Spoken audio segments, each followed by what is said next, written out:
Hello बच्चों, आज हम लोग कक्षा 10 की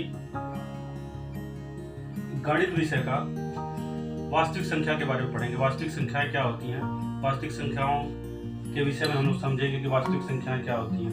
वास्तविक संख्या के बाद हम लोग आज समझेंगे कि यूक्लिड की प्रमेय क्या है वास्तविक संख्याओं के संबंध में, और साथ में हम लोग 2-4 सवाल इस पर करेंगे, कम से कम 5 सवाल तो करेंगे। यानी 3 चीज़ों पर करेंगे कि वास्तविक संख्याएं क्या होती हैं। वास्तविक संख्याओं के अलावा हम लोग ये पढ़ेंगे कि यूक्लिड की विभाजन प्रमेय क्या है, और तीसरी चीज़ ये प्रयास करेंगे कि इस पे जो बेसिक क्वेश्चन है वो कैसे हम लोग कर सकते हैं। पहली चीज़ हम लोग समझते हैं कि वास्तविक संख्या क्या होती है। वास्तविक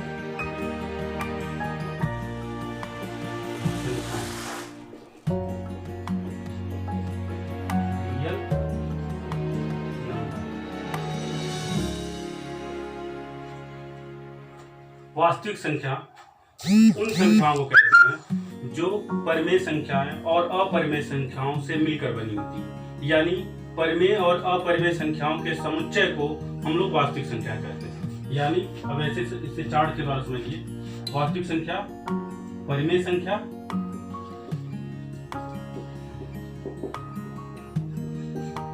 और अपरिमेय संख्या।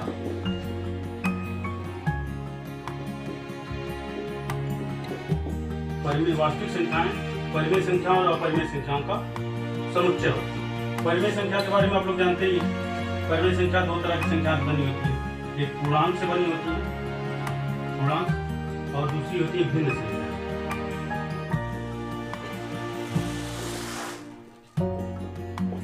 पूर्णांक 3 प्रकार के होते हैं।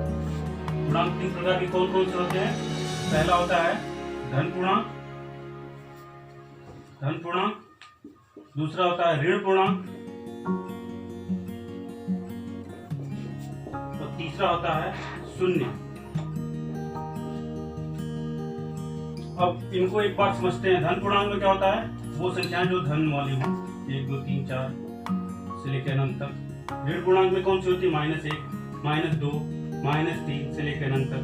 और शून्य में आप समझिए सिर्फ शून्य, यानी संख्या रेखा पर जो 1 से लेकर -1 से लेकर अनंत तक और 1 से लेकर अनंत तक की जो संख्या होती हैं वो पूर्णांक कहलाती हैं। इनके बीच की भिन्न संख्या भी होती है, जैसे 1/2, 1/3, 1/4। तो परिमेय संख्या ये हो गई। और परिमेय संख्याएं आप लोग समझिए जान ही होंगे, √2, √3, √5 etc। यानी वास्तविक संख्याएं परिमेय संख्याओं और परिमेय में पूर्णांक संख्याओं और भिन्न संख्याओं, पूर्णांक में धन पूर्णांक, ऋण पूर्णांक और शून्य, इन सब का समुच्चय होती है। यानी वास्तविक संख्याओं में सारी संख्याएं आती हैं, जिसमें धन पूर्णांक, ऋण पूर्णांक और शून्य, साथ में भिन्न संख्याएं और साथ में अपरिमेय संख्याओं, सभी संख्याओं का समुच्चय हम लोग क्या कहलाता है? वास्तविक संख्या। वास्तविक संख्या को एक तरह के समय और समझ सकते हैं। आप लोग संख्या रेखा समझ ही रहे होंगे। संख्या रेखा वो रेखा जिसको एक तरफ शून्य के एक तरफ ऋण संख्याएं होती है, ऋण पूर्णांक होते हैं, और एक तरफ धन पूर्णांक होते हैं। तो जो वास्तविक संख्या होती हैं उन्हें हम संख्या रेखा पर प्रदर्शित कर सकते हैं। यानी किसी वास्तविक संख्या के लिए संख्या रेखा पर कोई न कोई एक निश्चित मान जरूर होगा। किसी वास्तविक संख्या के लिए, फिर से एक बार समझिए, किसी वास्तविक संख्या के लिए संख्या रेखा पर एक निश्चित मान अवश्य होता है। और तीसरी बात समझते हैं हम लोग वास्तविक संख्या किसे कहते हैं। वास्तविक संख्या को तीसरे ऐसे समझ सकते हैं कि वास्तविक संख्याओं के लिए वे सारी प्रक्रियाएं, वो सारी संक्रियाएं होती हैं जो सब प्राकृतिक संख्याओं के लिए होती है। जैसे संक्रियाओं में जोड़, गुणन, भाग और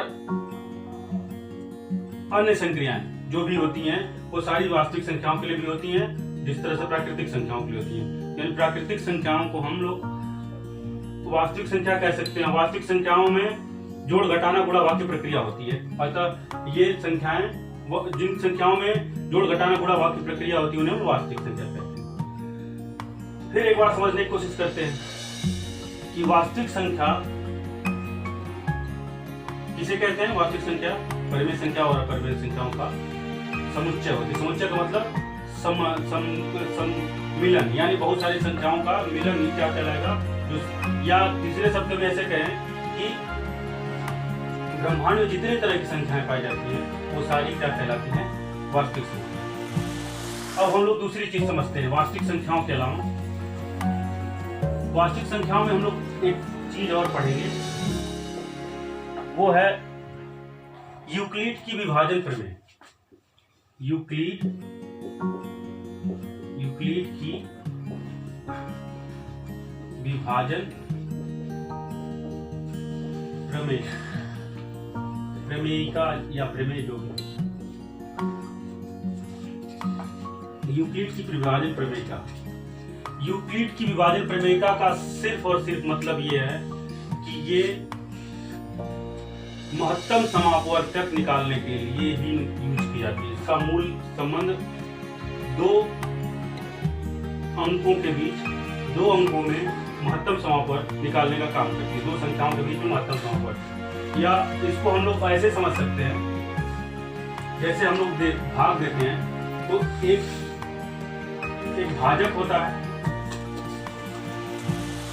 एक भाज्य होता है, एक भागफल होता है, और लास्ट में जो बचता है वो शेषफल होता है।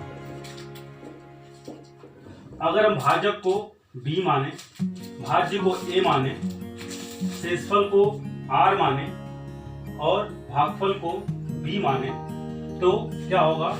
a बराबर b into Q plus r। a बराबर b into Q plus r, जहां यही जो चीज है, यही यूक्लिड की विभाजन प्रमेय है। यही क्या है? यूक्लिड की विभाजन प्रमेय। अब विभाजन प्रमेय में ये हम लोग किसी संख्या के भागफल के द्वारा या भाज्य के द्वारा समझ सकते हैं। यूक्लिड ने इसी चीज को अपनी विभाजन प्रमेय के द्वारा बताया। अब विभाजन प्रमेय का मूल काम होता है किसी, और एक चीज ध्यान रखिए, जहां r is less than equal to, जहां r is greater than equal to q, b, जहां r is greater than equal to less than b, यानी r जो है 0 और 0 के बराबर या 0 से बड़ा हो सकता है, और लेकिन b से छोटा ही होगा। अब इस यूक्लिड के प्रमेय पर फिर से एक बार यूक्लिड के प्रमेय को समझिए। यूक्लिड के प्रमेय ये सिर्फ और सिर्फ इसका काम ये है कि ये दो संख्याओं के बीच में, दो संख्याओं का महत्तम समापवर्त या HCF ज्ञात करने के लिए उपयोग की जाती है। HCF ज्ञात करने के लिए की जाती है। अब आइए हम लोग एक आध दो, जो हमने कहा कि हम 5 सवाल करेंगे, तो आज करते हैं। शुरुआत है, पहला दिन है। पहले दिन में हम लोग कम से कम 5 सवाल करते हैं। जैसे 135 और 225 का HCF निकालते हैं। HCF निकालते हैं। अब ध्यान रखिए, जो A बराबर B into Q plus R, जहां A is always greater than B, यानी जब भी हम निकालेंगे तो क्या होगा? 225 बराबर B, ये A है, ये B है। B बराबर 135 गुणते 1 प्लस 90। देखिए यहाँ पे Q क्या हो जाएगा, इसको ऐसे भी निकाल सकते हैं समझने के लिए। देखिए 225 भागे 135, भाग दिया तो 135 एक बार जाएगा, ये बचेगा 90। फिर 90 को 135 में भाग देंगे तो फिर एक बार जाएगा, बचेगा कितना? 45। फिर 45 को 90 से भाग देंगे तो 2 बार जाएगा, अंत में 0 आएगा। यानी इसको ऐसे समझ सकते हैं। और ये जब तक r बराबर 0 ना जाए तब तक ये प्रक्रिया करते रहेंगे। प्रथम चरण में हम लोग क्या करेंगे कि जब 0 आ गया तो वही उसका HCF हो जाएगा। देखिए 225 गुणते 135 गुणते 1 प्लस 90, फिर क्या करेंगे, 135 बराबर 90 गुणते 1 प्लस 45, फिर 90 बराबर 2 गुणते 45 प्लस 0, और यही 45 क्या हो जाएगा, 135 और 225 का SCF हो जाएगा। फिर समझिए कैसे करेंगे, इस विभाजन प्रमेय का उपयोग कैसे करेंगे। 135 और 225 का SCF हमें निकालना है। तो ये प्रक्रिया तो ये है कि हम ऐसे कर लें, लेकिन हमें विभाजन प्रमेय का उपयोग करना है, यूक्लिड के विभाजन प्रमेय का। तो हम इस तरह से करके देख लें पहले। तो 225 को हमें लिखना है a बराबर b into Q plus r के रूप में लिखना है। तो 225 बराबर 135 गुणते 1 प्लस 90, फिर 135 को इधर लाएंगे, 90 गुणते 1 प्लस 45, 90 बराबर 2 गुणते 45 प्लस 0, अतः 135 और ये 45 जब ये 0 आ जाए वहीं पे ये जो संख्या होगी ये इसका SCF होगा। तो ये 45 क्या होगा, 45 135 और 225 का SCF होगा।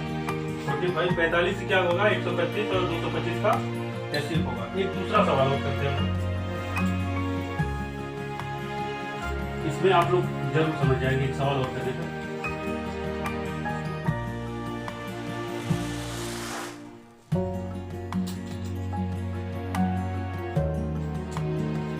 ठीक है, 306 और 1314 का SCF निकालो, SCF। तो क्या करेंगे, फिर वही प्रक्रिया, 1314 डिवाइडेड बाई 306, 4 बार ले जाइए,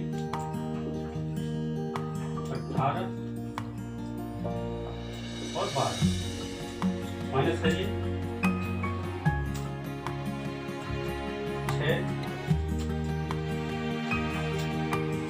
9 96, फिर 96 को 306 से डिवाइड, 306 में डिवाइड करिए, 3 बार ले जाइए, 18 27, अब बचा कितना, 8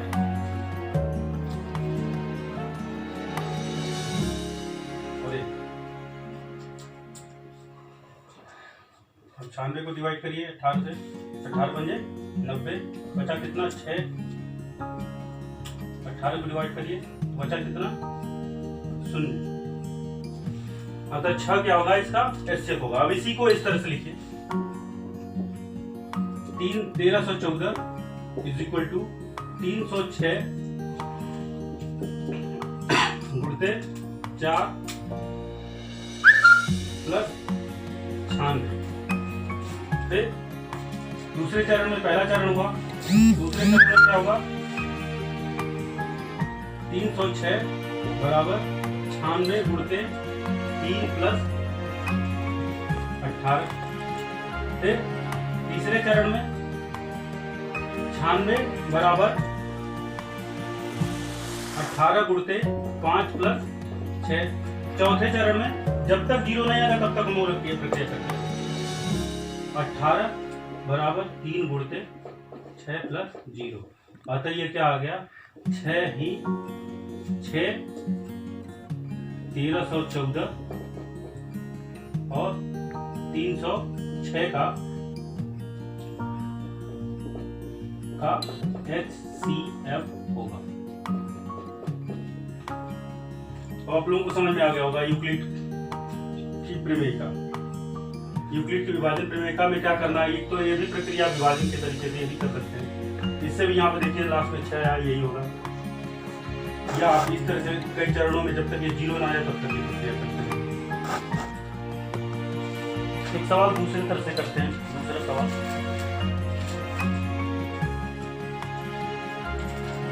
देखिए क्वेश्चन में पढ़ता हूँ और इन क्वेश्चनों को मैं इस पे भेज भी दूंगा, आप क्वेश्चन को देख भी लीजिएगा। दर्शाइए कि कोई भी धनात्मक विषम पूर्णांक 6q + 1 या 6q + 3 या 6q + 5 के स्वरूप का होता है, जहां q एक पूर्णांक है। आपको यह बताना है कि कोई भी,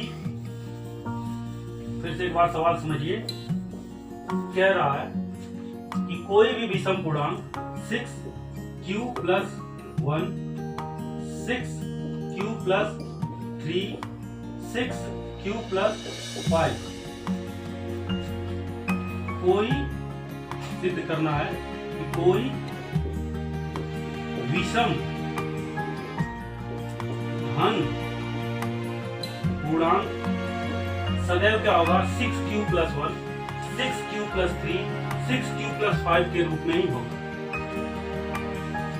अगर कोई सम पूर्णांक है, सम पूर्णांक, आप सीधी सी बात समझिए, कोई अगर सम पूर्णांक है तो इसका क्या मतलब हुआ, सम पूर्णांक है तो वह 2 से पूरी तरह कट जाएगा, वो पूरी तरह, उसमें 2 की भाग पूरी तरह से चली जाएगी।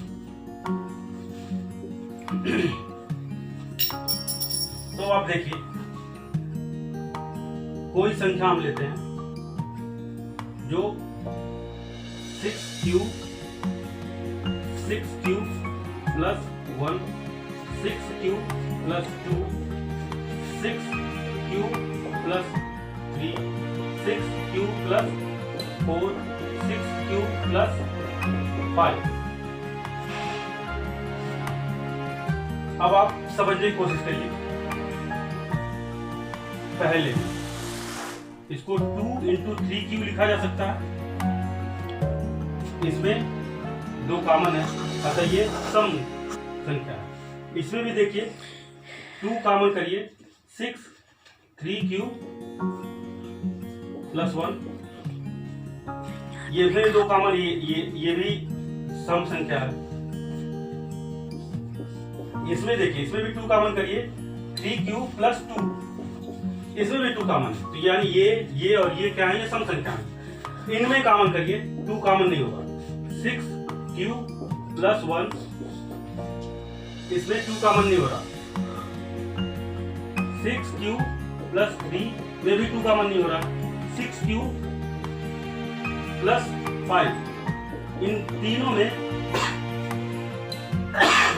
कहीं भी 2 कॉमन नहीं हो रहा। अगर 2 कॉमन न होने के चलते ये विषम पूर्णांक है, और q अगर कोई धन संख्या हो तो ये धन विषम पूर्णांक है। एक सवाल और करते हैं, एक सवाल और समझते हैं।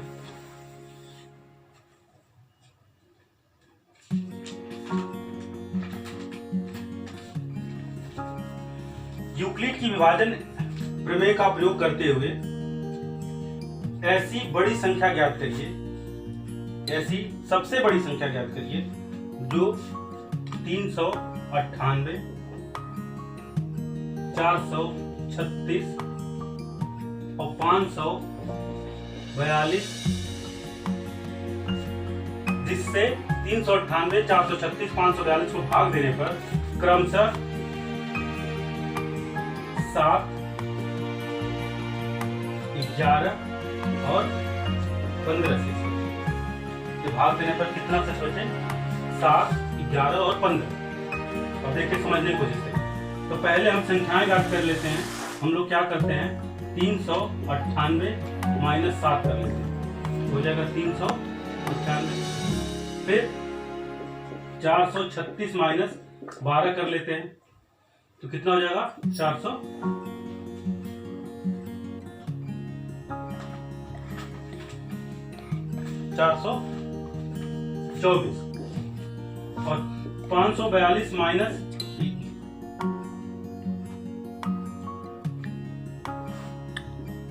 11 माइनस करते हैं, 542 माइनस 15, तो ये कितना हो जाएगा, 527। कह रहा है कि अगर 7, 11, 15 शेष बचता है तो इसमें से 7 घटाइए, इसमें से 11 घटाइए, इसमें से 15 घटाइए, और जो बची हुई संख्या है इसका एचसीएफ निकाल देंगे। फिर जो एचसीएफ होगा उससे भाग देंगे अगर हम इसमें, तो इसमें 7 बचेगा, इसमें कितना बचेगा 11 बचेगा, और इसमें कितना बचेगा 15 बचेगा। अब हम लोग क्या करते हैं, कोई दो संख्या लेते हैं। हम लेते हैं 425 और 527 का हम एचसीएफ ज्ञात करते हैं, एचसीएफ। तो 527 का 425 एक बार ले जाइए, 425 बचेगा कितना 102। अब 102 को फिर 425 से डिवाइड करिए, कितनी बार जाएगा 4 बार, बचा कितना 17। अब 17 को 102 से डिवाइड करिए तो कितनी बार जाएगा 6 बार।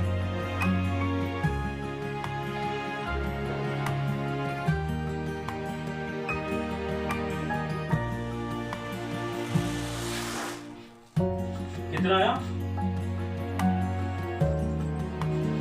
यानी 425 और 527 का एचसीएफ कितना होगा 17।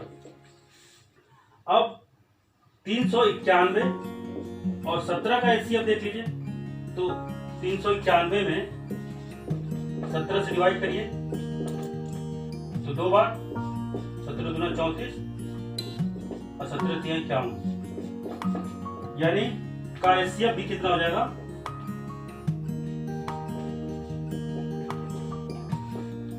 अतः ये जो 17 होगा, 17 से भाग देने पर 398 में 7 बचेगा,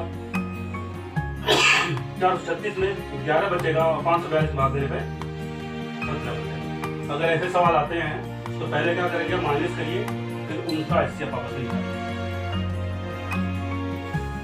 एक लास्ट सवाल करते हैं, इसके बाद ये प्रश्नावली खत्म कर देते हैं।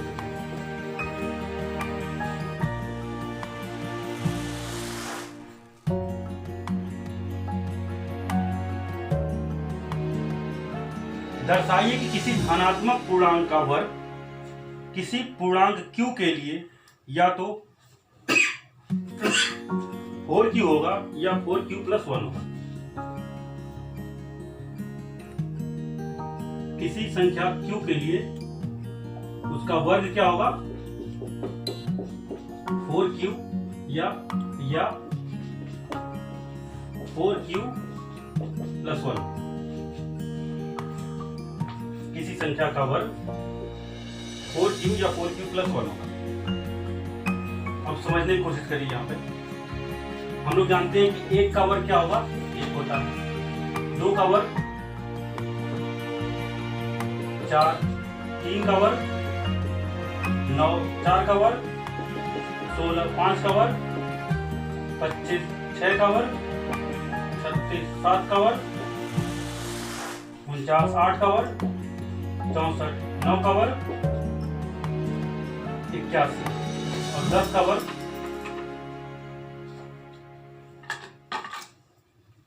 100।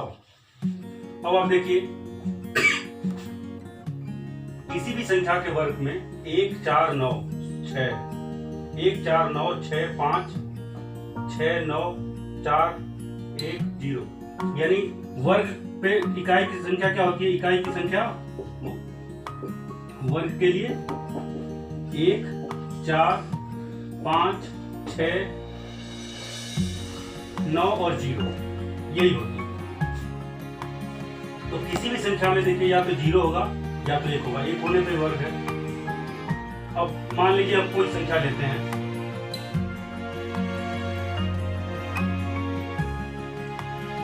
a बराबर 4q+1। अब इसका वर्ग करते हैं 4b+1। अब इसका हम वर्ग करते हैं, a का वर्ग करते हैं, क्या होगा 4b+1 का वर्ग। अब ये देखिए क्या होगा 16b² + 1 प्लस 8b, इसे हम ऐसे भी लिख सकते हैं 16b² प्लस 8b प्लस 1। अब इसमें से कॉमन कर लेते हैं हम लोग 8b नहीं, हम 4 कॉमन करते हैं, 4 कॉमन करते हैं तो ये क्या हो जाएगा 4b² प्लस 2b बराबर 1। और हम क्या करते हैं 4b² प्लस 2b को हम लोग q मान लेते हैं, तो ये क्या होगा 4q प्लस 1। यानी किसी भी संख्या का वर्ग जब करेंगे तो उसके अंत में 1 आएगा। और इसी तरह से अगर मान लीजिए यहाँ पे 4b मान लेते तो वर्ग करते तो वहां पे 0 आता। इस तरह से हम लोग आज ये पूरा पाठ खत्म किए, कल अगला पाठ पढ़ेंगे।